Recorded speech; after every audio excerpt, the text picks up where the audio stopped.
అతి తక్కువ కాలంలోనే జనం తిరస్కరిస్తున్నారా? ఎందుకనో ముఖ్యమంత్రి రేవంత్ రెడ్డి గారి పైన భారతీయ జనతా పార్టీ నేత ఈటెల రాజేందర్ గారు రేవంత్ రెడ్డి గారికి ఒకప్పుడు బాగా సన్నిహితుడు. ఈయన ఎందుకనో విరుచుకుపడుతున్నారు. ఆ విరుచుకుపడుతున్నటువంటి అంశంలో కూడా ఆర్థికపరమైనటువంటి అవినీతి ఆరోపణలపైన ముఖ్యమంత్రి గారిపైన చేస్తూ ఉన్నారు. ఈ ఆరోపణలు చేయటం యొక్క ఉద్దేశం ఏంటి అనేది పక్కన పెడితే, ఎక్కడో అంటే నరేంద్ర మోదీ గారి దగ్గర నుంచి ఇప్పుడు భారతీయ జనతా పార్టీలో ఉన్నటువంటి ప్రతి లీడర్ వరకు ఆర్ఆర్ ట్యాక్స్ అని ముఖ్యమంత్రి గారి పైన విమర్శ చేస్తున్నారు.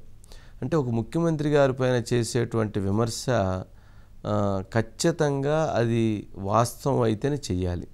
అలా కాకుండా ఒక విమర్శ అంటే ఏదో ఒక గాలి ప్రచారం లాగో లేకపోతే ఏదో ఒకటి జరిగినటువంటి ఎవరో మాట్లాడినటువంటి అంశం తీసుకొని చేస్తున్నటువంటి పరిస్థితులు మరి అటువంటి కామెంట్స్ చేస్తూ ఉన్నారు. మరి ఇందుట్లో ఏది కరెక్టు, ఏం జరుగుతుంది, ఎందుకు అటువంటి కామెంట్స్ వస్తున్నాయి, ఎందుకు ఆర్ఆర్ ట్యాక్స్ అని ముఖ్యమంత్రి రేవంత్ రెడ్డి గారి మీద ఎందుకు టార్గెట్ చేస్తున్నారు, ఆ టార్గెట్ వెనుక ఉన్నటువంటి కారణాలు ఏంటి?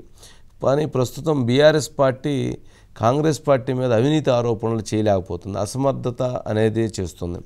కారణం బీఆర్ఎస్ పార్టీ మీద చాలా ఎలిగేషన్స్ వచ్చున్న నేపథ్యంలో వాళ్ళ టార్గెట్ ఇది కనపడట్లేదు, కానీ వీళ్ళ టార్గెట్ వేరుగా కనపడుతుంది.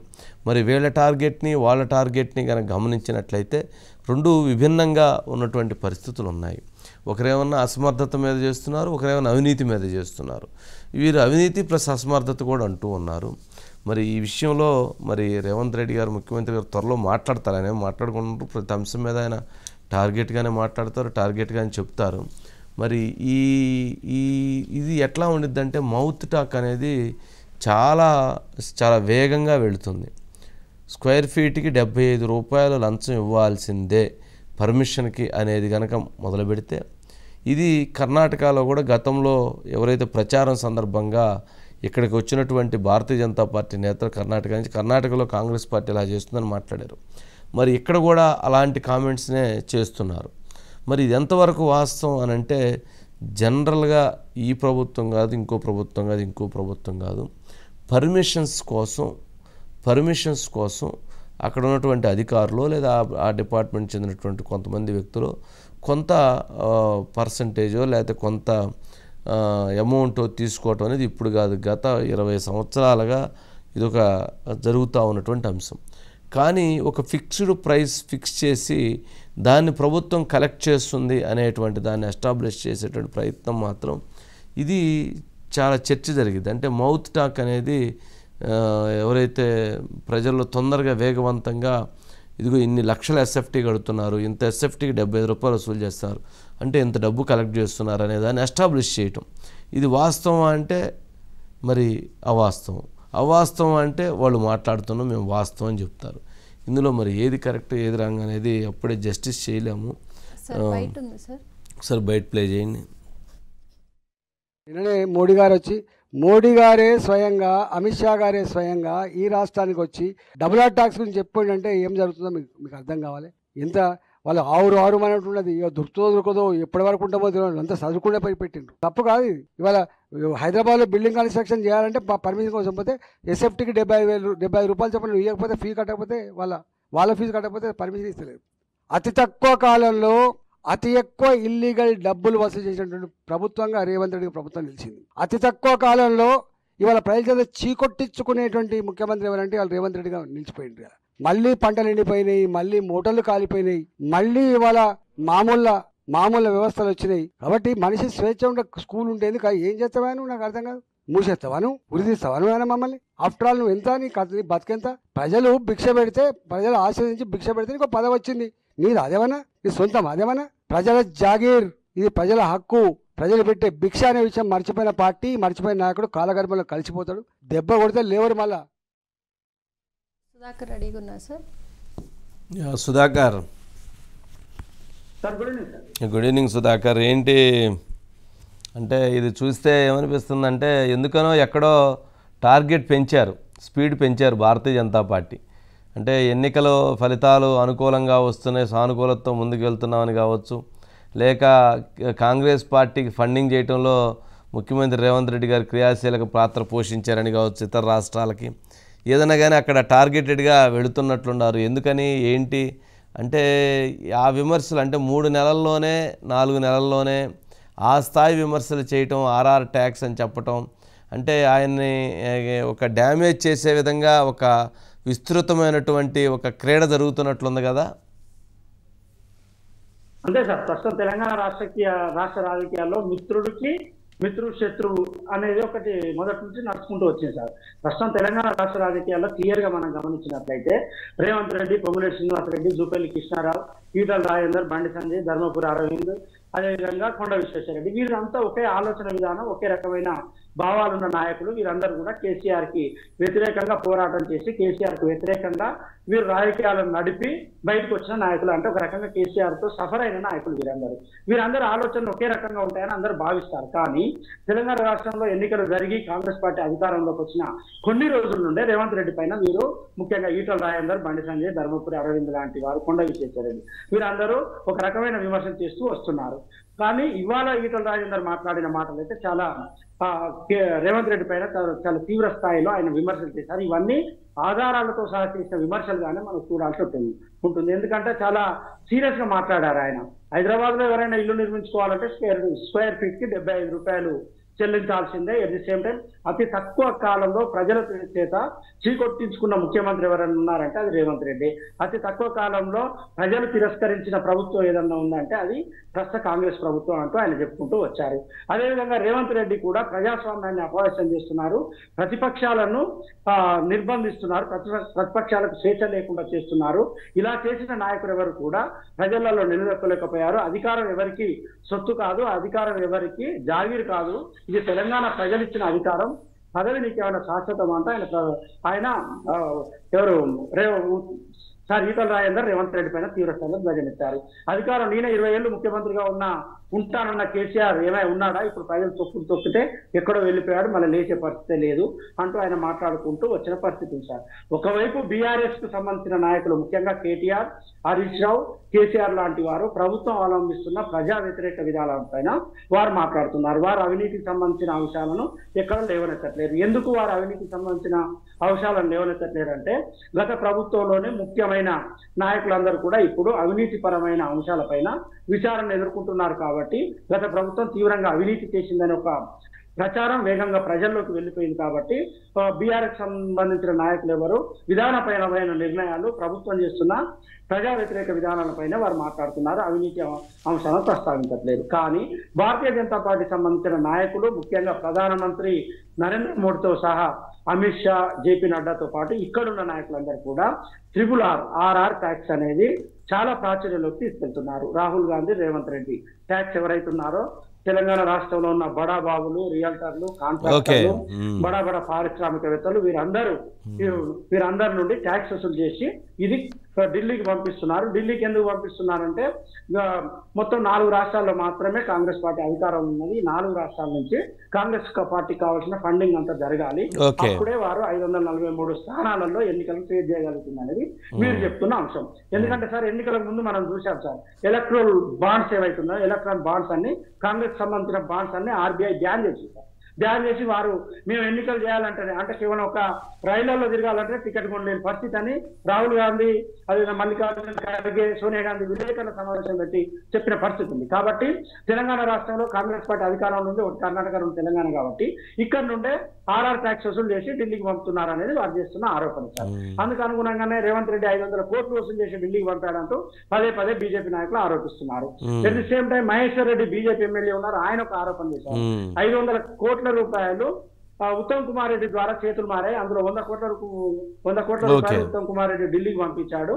ఎందుకు పంపించాడంటే నేను కూడా ముఖ్యమంత్రి రేసులో ఉన్నాను చెప్పుకోవడానికి ఈయన పంపించాడంటూ మహేశ్వర్ రెడ్డి అంటే తెలంగాణలో చెప్పు తెలంగాణలో రేవంత్ రెడ్డి ప్రభుత్వం ఏర్పడినప్పటి నుండి ముప్పేట దాడి అయితే కొనసాగుతుంది. రైట్ సుధాకర్ ముప్పేట దాడి ఇక్కడ అసలు పాయింట్ అంతా ఉంది.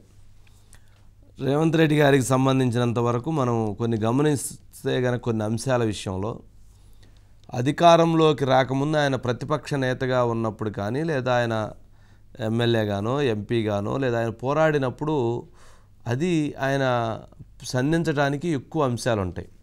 అధికారంలోకి వచ్చి కూర్చున్న తర్వాత ఆయనకి బాధ్యత అనేది విపరీతమైనటువంటి ఇది ఏర్పడుతుంది.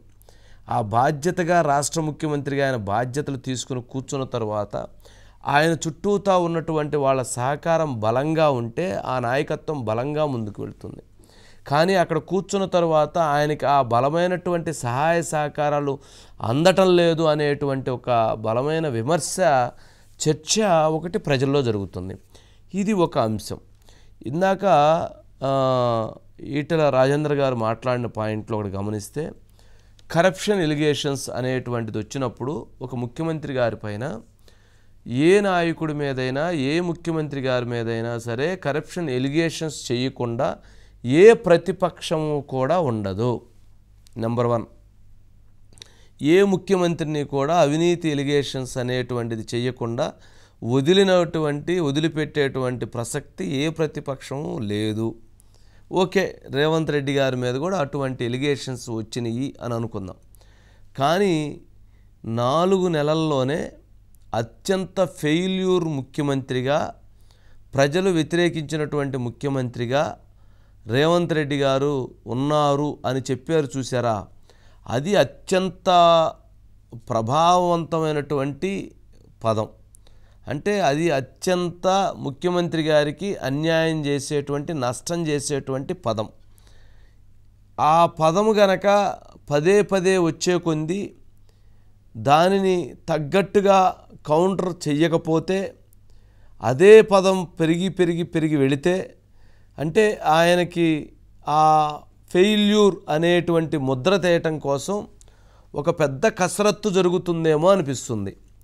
ఇదే అంశాన్ని ఇటీవల కేసీఆర్ గారు కూడా ఇదే అంశం మీద మాట్లాడుతూ ఉన్నారు స్లోగా. ఇదే అంశాన్ని ఇప్పుడు భారతీయ జనతా పార్టీ కూడా 4 నెలల్లోనే ఫెయిల్ అయిపోయింది, ముఖ్యమంత్రి గారు 4 నెలల్లోనే ఫెయిల్ అయిపోయారు అంటున్నారు. ఎందుకు అని అనేటువంటి ప్రశ్న వస్తే, ఆయన గనక బలంగా ఉంటే ఇక మిగిలినటువంటి పార్టీల యొక్క భవిష్యత్తు ఒక 10 సంవత్సరాలు వేచి ఉండాల్సిందే. అతన్ని బలహీనుడి చేయటం లేదా అసమర్థ ముఖ్యమంత్రి అని ముద్ర వేయటం ద్వారా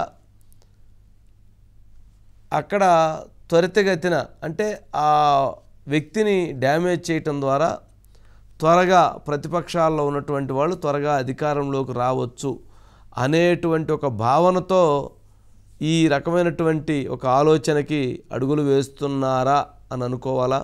ఎందుకంటే 4 నెలల్లో 2 నెలలు ఎన్నికలు పోయినాయి, 2 నెలలే జరిగింది. ఆ 2 నెలల్లో కుర్చీ సర్దుకొని కూర్చోవటం కోసం సరిపోయింది. ఆ ముందు ఎవరున్నారు, వెనక ఎవరున్నారు, ముందు ఆ పక్క నుంచి ఎవరు చూస్తున్నారు, ఏం జరుగుతుందనే దాన్ని సరి చేసుకోవటం కోసమే సరిపోయింది. మరి 4 నెలల్లోనే ఈ స్థాయిలో టార్గెట్ చేస్తున్నారంటే ఖచ్చితంగా బలమైన రాజకీయ వ్యూహంతో జరుగుతుంది. మరి రేవంత్ రెడ్డి గారు కూడా ఒక అంశం విషయంలో అయిన వాళ్ళకి ఆకుల్లో కాని వాళ్ళకి కంచాల్లో పెడుతున్నారనేది ఆయన మీద వస్తున్న బలమైన విమర్శ. ఆయన కోసం కష్టపడి ఆయన కోసం ఉన్నటువంటి వాళ్ళందరినీ కూడా దూరం పెడుతున్నారు. ఆ చుట్టూతో ఒక బలమైన కోటరీ ఏర్పడి ఆయన్ని ఎవరికైతే ఆయన కోసం పనిచేసినటువంటి వాళ్ళందరినీ దూరం చేస్తున్నారు అనేది కూడా బాగా విస్తృతంగా పార్టీలోనే, అంతర్గతంగా పార్టీలో ఉన్న నాయకులే ఇదేంటి ఇంత కష్టపడి ఆయన కోసం మనం చేస్తే ఇప్పుడు మళ్ళీ వాళ్ళెవరిని తెచ్చి మనల్ని అందరిని బయటికి నెట్టేస్తున్నారు అనేది బలంగా వినపడుతున్నట్లుగా ఉంది కదా సుధాకర్. మీరు ఇంతకుముందు చెప్పినారు సార్, మౌత్ టాక్ అనేది చాలా డేంజర్. ముఖ్యమంత్రి రేవంత్ రెడ్డి పైన జరుగుతుంది అదే. భారతీయ జనతా పార్టీ నాయకులు అవినీతి అక్రమాలు ప్రశ్నిస్తున్నారు, బీఆర్ఎస్ నాయకులు పాలనాపరమైన వ్యవహారాలు ప్రశ్నిస్తున్నారు. దీన్ని వీళ్ళు ప్రజల్లోకి బలంగా తీసుకెళ్తున్నారు. ముఖ్యమంత్రి రేవంత్ రెడ్డి తరఫున ఆయనకు సంబంధించిన సానుకూల అంశాలు ప్రజల్లోకి తీసుకెళ్లడంలో ఆయన చుట్టూ ఉన్న వాళ్ళు విఫలమవుతున్నారు. వారు విఫలమవుతున్నారు అనకంటే ముఖ్యమంత్రి రేవంత్ రెడ్డి ఆయన పైన వచ్చిన ఆరోపణలకు కానీ విమర్శలకు కానీ ఆయన నేరుగా సమాధానం చెప్తూ తన చుట్టూ ఉన్న వారిని ఆయన ఓన్ చేసుకోలేకపోతున్నారు. వారందరినీ తన మనుషులుగా భావించడంలో ఆయన విఫలమవుతున్నారు అనేది మనం చూడాల్సింది సార్. ముఖ్యమంత్రి అంటే ఈ రాష్ట్రానికి ఒకటి ఆయన ముఖ్యమంత్రి, 2 ప్రదేశ్ కాంగ్రెస్ కమిటీ అధ్యక్షుడు, అంటే ఆ పార్టీకి ఈ రాష్ట్రంలో ఆయనే నాయకుడు.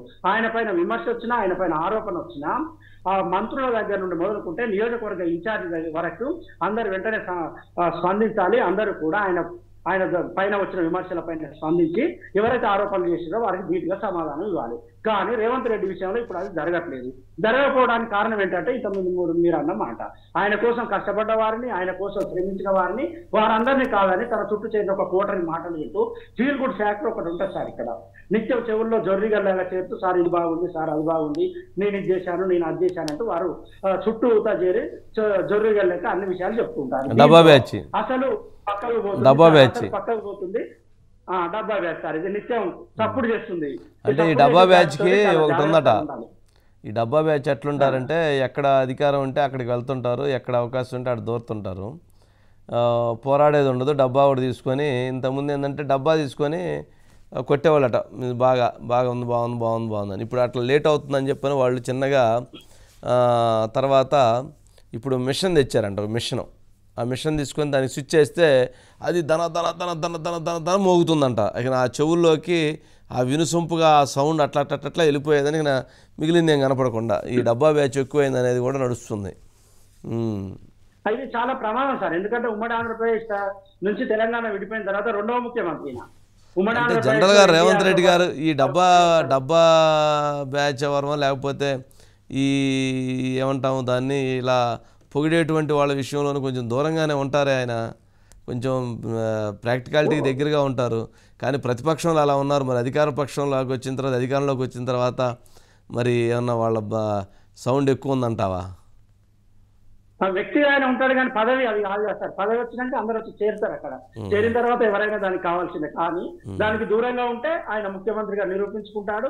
ఆయనకు సుదీర్ఘ రాజకీయ భవిష్యత్తు ఉంది, చాలా రాజకీయ భవిష్యత్తు ఉంది. నేను అదే చెప్పబోతున్నా సార్. తెలంగాణ రాష్ట్రం ఏర్పడిన తర్వాత రెండవ ముఖ్యమంత్రి ఆయన. ఉమ్మడి ఆంధ్రప్రదేశ్ లో ఎన్టీఆర్, చంద్రబాబు, వైఎస్ఆర్ ఇలాంటి వాళ్ళు ముఖ్యమంత్రిగా చేసి నిరూపించుకున్నారు. ఆ తర్వాత తెలంగాణకు మొట్టమొదటి ముఖ్యమంత్రి కేసీఆర్, దాదాపుగా వైఎస్ఆర్, చంద్రబాబు ఆ స్థాయి నాయకుడిగా ఆయన ఎమర్జ్ అయ్యాడు. కాబట్టి ఆయన కూడా పర్లేదు అనే స్థాయికి వచ్చాడు. అవినీతి అక్రమాలు పక్కన పెడితే ఆయనకున్న వాగ్దాటి కావచ్చు, లేకుంటే చాతుర్యం కావచ్చు, రాజకీయ చాణక్యం కావచ్చు, ఆయన నిరూపించుకున్నాడు. నెక్స్ట్ రేవంత్ రెడ్డి రెండవ ముఖ్యమంత్రి కాబట్టి ఆయన నిరూపించుకోవాలి. ఫెయిల్యూర్ సీఎం అంటూ పదే చెప్తూ వస్తే అదే ప్రజల్లోకి వెళ్తుంది. ఆయన రాజకీయ భవిష్యత్తు ప్రశ్నార్థకం అవుతుంది. ఎందుకంటే ఇదే కాంగ్రెస్ పార్టీలో ఆయనను మించిన హేమాయమీలు ఉన్నారు. బట్టి విక్రమార్క, ఉత్తమ్ కుమార్ రెడ్డి, దామోదర్ రాజనరసింహ, వీళ్ళ పేర్లు చెప్పుకుంటూ పోతే వీరు 10-15 మంది ఉన్నారు. కాబట్టి వారు కూడా ఏం చూస్తారు సార్? అవకాశం కోసం ఎదురు చూస్తారు, సందర్భం కోసం వేచి చూస్తారు. సందర్భం అవకాశం రెండు కలిసి వస్తే వారు చేయాల్సింది వారు చేస్తారు. కాబట్టి మీరు అన్నట్టు జోకుడు బ్యాచ్ కి, డబ్బా బ్యాచ్ కి ఇలాంటి వాటికి దూరం ఉంటూ వాస్తవానికి దగ్గరగా ఏం జరుగుతుందో ఎప్పటికప్పుడు తెలుసుకుంటూ ఆయనకు కూడా ఇంటెలిజెన్స్ ఉంటుంది, ఆయనకు సంబంధించిన టీం ఉంటుంది. కాబట్టి వీటిని ఎప్పటికప్పుడు తెలుసుకుంటూ ముందుకెళ్తే మంచిది. లేదంటే పాలనాపరమైన వైఫల్యాలను బీఆర్ఎస్ ఎత్తి చూపుతుంది, అవినీతి అక్రమాలను బీజేపీ ఎత్తి చూపుతుంది. ప్రతిపక్షాలు ఇక్కడ రెండు స్ట్రాంగ్ ఉన్నాయి. ఒక ప్రతిపక్షం కేంద్రంలో అధికారం ఉంది, ఇంకో ప్రతిపక్షం 39 మంది ఎమ్మెల్యేలను గెలిచింది. సరే ఇప్పుడు 3 పోయారు సార్, మిగతా 36 మంది ఎమ్మెల్యేలు ఉన్నారు. వారికి సంబంధించి ఎప్పటికప్పుడు వారు ఎత్తి చూపుతారు. కాబట్టి ముఖ్యమంత్రి రేవంత్ రెడ్డి రాజకీయంగా చాలా ఆచితూచి అడుగులు వేయాలి. రాజకీయంగా ఆయన స్థిరంగా పాలన కొనసాగాలంటే ఎప్పటికప్పుడు చాకచక్యంగా నిర్ణయాలు తీసుకోవాల్సిందే. లేదంటే మాత్రం ఇబ్బందులు తలెత్తాయని రాజకీయ విశ్లేషకులు అభిప్రాయపడుతున్నారు. రాజకీయ వర్గాల్లో ఇప్పటికీ ఒక చర్చ జరుగుతూ పోతుంది. పార్లమెంట్ ఎన్నికల సందర్భంగా మనం చూసాం, కొన్ని సందర్భాల్లో ఆయన మాట్లాడిన భాష కూడా కొంత వివాదాస్పదం అవుతుంది సార్. ముఖ్యమంత్రి స్థాయిలో ఆ భాష వాడకుంటుంటే బాగుండు, కేసీఆర్ ఉద్దేశించి కావచ్చు, కేటీఆర్ ఉద్దేశించి కావచ్చు, హరీష్ రావును ఉద్దేశించి కావచ్చు అనేది ఒక వ్యవహారం అయితే నడుస్తుంది. అంటే వ్యక్తిని కేంద్రంగా చేసుకొని మరి దారుణంగా విమర్శలు చేయడం కంటే ఆ పార్టీని కేంద్రంగా చేసుకొని విధానపరమైన విమర్శలు చేస్తున్నా బాగుండేదని ఒక చర్చ జరుగుతుంది సార్. ఓకే సుధాకర్, మరి చూద్దాం మరి